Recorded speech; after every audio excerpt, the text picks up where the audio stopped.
아멘, 아멘. 예수님께서 승천하시자 제자들은 감람원이라고 하는 그 산에서부터 2마일, 1.5마일 정도 되는 오리 정도가 되는 마가의 다락방으로 다시 돌아갔습니다.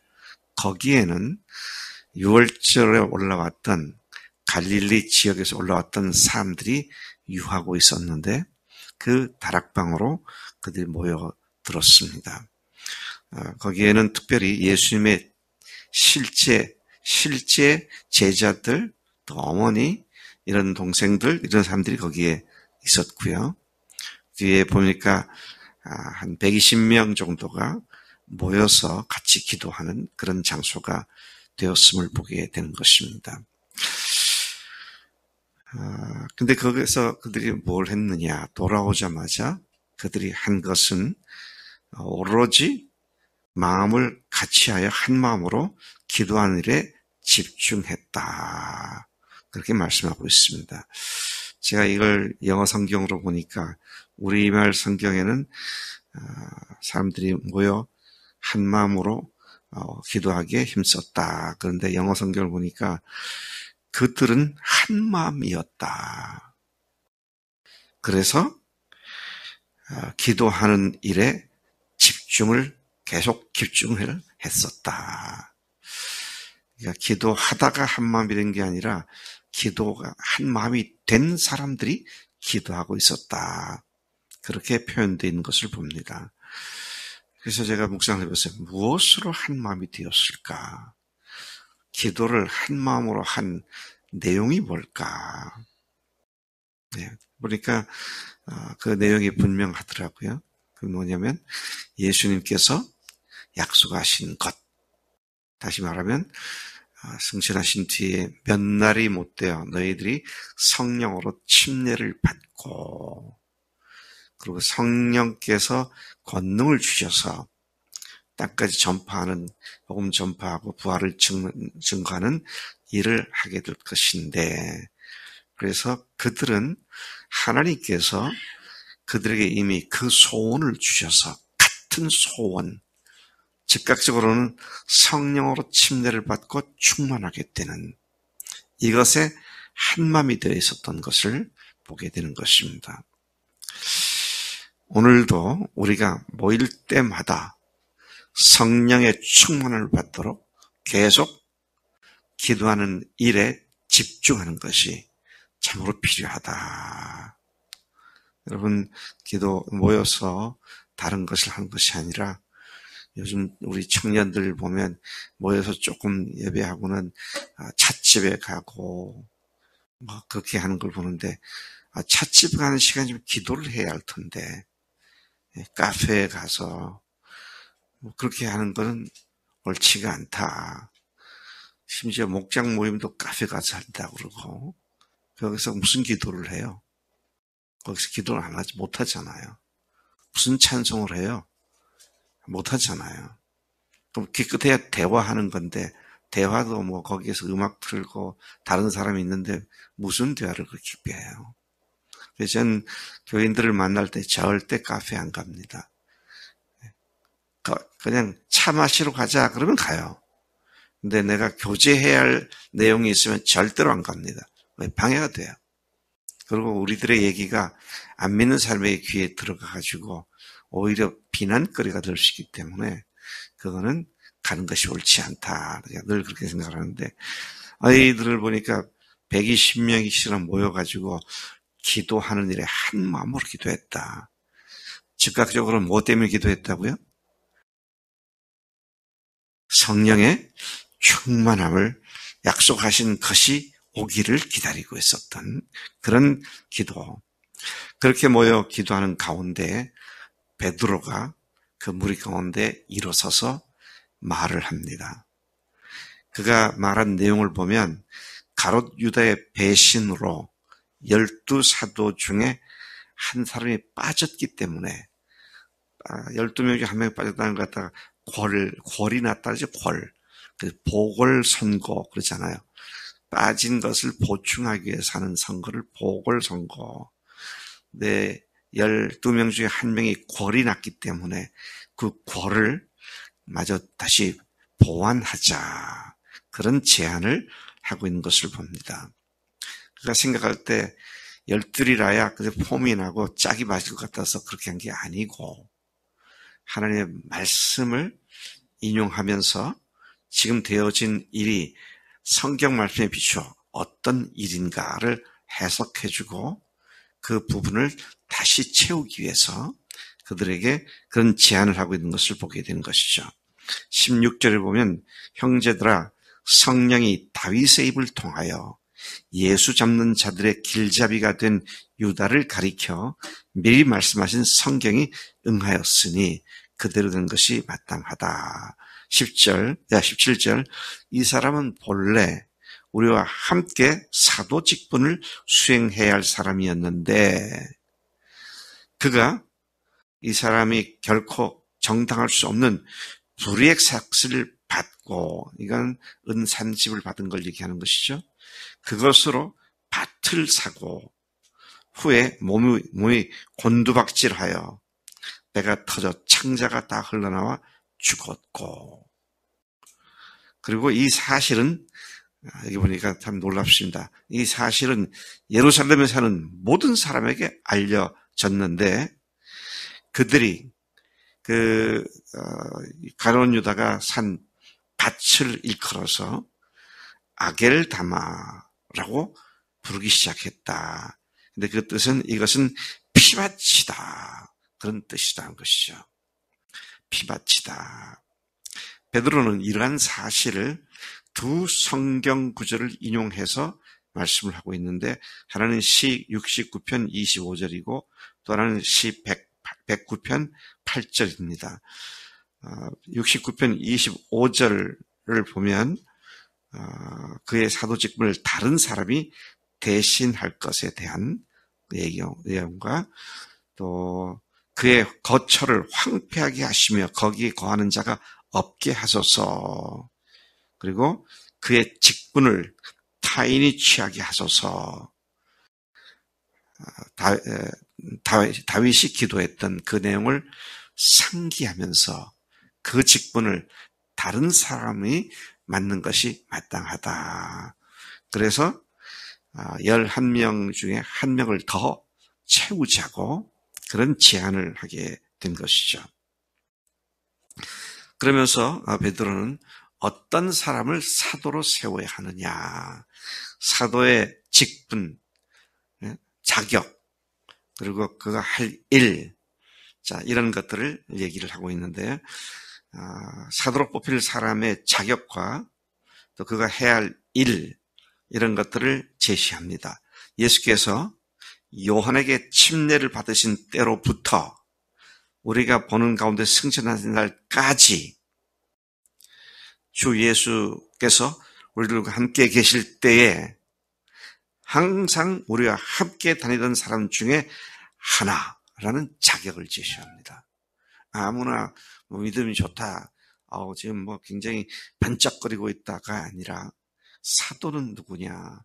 예수님의 알파부터 오메가까지 또 그분이 심내 요한으로부터 시작된 그분의 공개적인 사역으로부터 마지막 승천할 때까지 우리와 함께 있던 자 중에 한 사람을 세워야 한다. 그렇게 말을 하고 있죠. 또 무엇 때문에 그 사도를 세우려고 하느냐. 22절입니다. 항상 우리와 함께 다니던 사람 중에 하나를 세워 우리와 더불어 예수께서 부활하심을 증언할 사람이 되게 하여야 하리라. 여러분, 사도를 세운 이유가 뭐예요? 부활을 증거하기 위해서입니다. 부활을 증거하기 위해서. 요즘은 우리가 십자가와 부활을 얘기하는데 십자가의 충격적 사건과 예수의 부활 사건이 생생하게 느껴졌던 당시에 사도들을 세우는 이유가 그리스도의 부활을 증거해서 그분이 하나님이라는 사실을 선포하기 위한 그 목적인데 마찬가지로 오늘도 우리가 십자가와 부활이 강조되지 않으면 그건 온전한 복음이 아니다. 그래서 예수님의 죽으심과 부활하심이 우리가 마땅히 증거할 일인데, 그래서 뭐라고 말합니까? 전파할 사람이라고 하지 않고 증거할 사람, 증인을 얘기하는 것이죠. 부활의 증인들. 자, 그렇게 이제 세워야 한다. 그것들을 위해서 세워야 한다. 그렇게 하고는 두 사람을 천거하죠. 천거라는 말은 사람들이 그러면 이 사람이 아니겠습니까? 이 사람이 아니겠습니까? 서로 추천한 결과로 두 사람으로 압축이 되었습니다. 근데 매우 흥미로운 것은요, 그 두 사람 중에서 첫 번째 사람을 23절이 그들이 두 사람을 내세우니 하나는 바사바라고도 하고 별명은 유수도라고도 하는 요셉이요. 근데 나중에 보면 그가 또 바나바라도 불려치는 사람입니다. 한 사람이 이름이 여러 개가 있어요. 이건 뭘 의미하는 겁니까? 상당히 영향력이 있는 사람입니다. 별 볼 일 없는 사람은 그냥 달랑 말 이름 하나일 텐데 별명도 있고요. 이름이 이제 세 가지가 되는 요셉입니다. 그 다음에 또 한 사람은 누구라고 그랬어요? 마띠아에 대한 설명이 있습니까? 없습니까? 없어요. 그냥 달랑 이름 하나입니다. 야, 그러면 인기 투표를 하면 누가 될 것 같습니까? 요셉이 될 것 같아요. 근데 그들은 우리 거수로 한번 알아봅시다. 그렇게 하지 않고 뭐라고 했어요? 제비를 보았습니다. 제비는 사람들이 조작할 수 있는 게 아닙니다. 하나님의 뜻에 완전히 맡긴 걸 얘기하죠. 그래서 그들이 성령으로 하나님의 복음을 성령으로 충만할 걸 기대했던 그들이 그 기도하는 마음으로 주님 앞에서 위와 같은 일을 한 것을 보게 된다는 것입니다. 자, 여기 다시 돌아가서 보면 그들이 뭘 하고 있었다고요? 뭐에 전념하고 있었다고요? 기도하고 있었고요. 기도하는 사람들이 하나님께 맡기고 제비를 보았을 때 전혀 화려해 보일 것 같은 요셉이 아니고 달랑 이름 하나 나오는 마띠아가 뽑혔다. 그 후에 마띠아가 무슨 일을 어떻게 했는지 우리가 다 잘 모릅니다만은 하나님의 일은 하나님의 뜻으로 되어지는 것이다. 이 사실을 우리가 깊이 생각해야겠다는 것입니다. 그래서 여러분, 내가 조작할 수 없는 어떤 일들이 발생했다 그러면 빨리 알아차려야 돼요. 무엇? 하나님이 하고 계시는구나. 제가 목회하면서 그런 일이 너무 많더라고요. 그래서 팔 벗고 나서 팔 걷어붙이고 나서서 그거를 교정시키고 막 그러려고 하니까 오히려 더 부작용이 생겨. 그럴 때는 지켜보는 것이 제일 좋다. 하나님께서 이 일을 어떻게 하실 건가. 누구를 통해서라도 하나님께서 그에게 말씀하실 터인데 이제 그런 생각을 하게 되니까 내가 모든 걸 좌지우지하는 그런 입장이 돼서는 안 된다. 그런 생각을 하게 되는 것이죠. 자, 23절부터 26절까지가 그것을 얘기하고 있습니다. 24절에 보니까요, 이제 기도하는 내용이 나옵니다. 그들이 기도하여 이르되 그랬어요. 기도했는데 이 제목을 가지고 구체적으로 기도합니다. 자, 24절 계속해서 보면은요, 기도하여 이르되 뭇 사람의 마음을 아시는 주여, 이 두 사람 중에 누가 주님께 택하신 바 되어 봉사와 및 사도의 직무를 대신할 자인지를 보이시옵소서. 하나님께 전폭적으로 맡기고 하나님이 직접 보여주실 것을 기도하죠. 그리고 유다는 이 직무를 버리고 제 곳으로 갔나이다. 그런 뒤에 제비를 뽑았고 마띠아를 얻어서 그가 11사도의 수에 들어가 12사도의 숫자를 채웠다. 이런 말씀을 하고 있는 것을 봅니다. 저는 이 말씀을 보면서 주님께서 새로운 일을 시작할 때 사도들이 120명의 문도들이 했던 유일한 일이 뭐냐? 기도 외에 했던 유일한 길은 사역을 할 팀을 완비시키는 것이었구나. 행정적으로, 조직적으로 필요한 것들을 잘 정리했구나. 그래서 우리가 지금 새 목회자를 청빙한 이 상황에 우리가 정말로 하나님께서 이 일들을 온전히 이루어 주시도록 기도하는 것이 필요하고, 우리 교회가 각 목장들이 잘 뿌리를 내려서 하나님께서 새 목사가 와서 일을 시작할 때 하나님께서 불편함이 없이 일하실 수 있도록 그렇게 하는 게 필요하다. 그런 생각을 하게 됩니다. 하나님 아버지, 감사합니다. 이 어마어마한 역사적인 새로운 사건의 시작점에서 오늘 베드로를 통해서 예루살렘 교회가 골인한 한 사도의 직분을 하나님께 전폭적으로 의지하고 제비 뽑아 세운 것을 보게 됩니다. 하나님의 절대 주권에 내어 맡긴 것을 보게 됩니다. 오늘 저희도 우리 교회가 새로운 역사의 시작으로 들어가게 되는데 하나님, 우리가 준비할 것들을 잘 준비하게 하시되 특별히 각 목장들을 견고하게 세워주시고 목자들과 예비 목자들이 영적 리더십의 책임감을 철저히 느끼고 함께 모여 성령으로 충만케 되는 기도를 하기에 전념할 수 있도록 일깨워 주옵소서.